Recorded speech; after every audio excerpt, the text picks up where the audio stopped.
Hi guys! For today's video guys, magtatapon ako ng mga pet bottles guys. Sobrang dami ng pet bottles guys. Sobrang dami. 1 week yan. Naiipon yan guys. Gagawa ko lang yan every Saturday pag day off ko guys. Ganon. And then first guys, kailangan namin hugasan yan. Tanggalan natin ng mga takip, ng labels. And then after that guys, sobrang dami. Ang tagal ko natapos yan. And after that, i-rinse naman natin guys.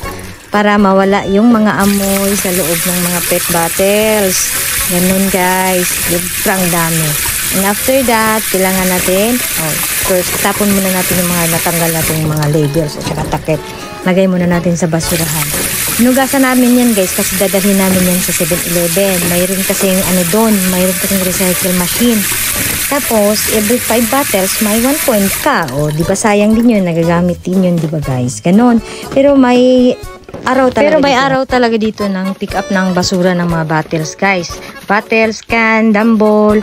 May araw talaga nung pick up dito guys. Pero padali namin to 7-Eleven. Ayan, nakasama ko si Aiza. Magtatapon kami ng pet bottles. Kunti na lang siya guys kasi tapon na yung iba. Ayan. Kailangan mo lang ng Nanako card. Kailangan may Nanako card ka kasi i-scan niya yung Nanako card. And after that, pwede ka na maglagay ng mga bottles. Ganun, recycle na siya. Ayan. Every 5 bottles, may 1 point. Ganun siya guys. Kaya dito namin dinadala. Sayang din naman. Ang lapit lang ng bahay. Nasa tapat lang ng 7-Eleven. Di ba sayang din?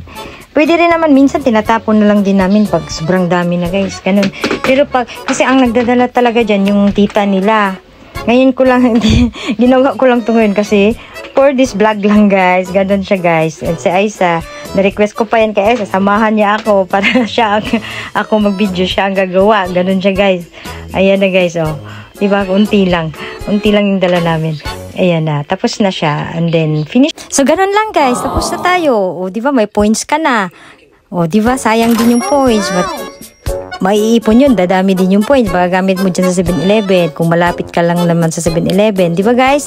So thank you for watching guys. Yan lang muna.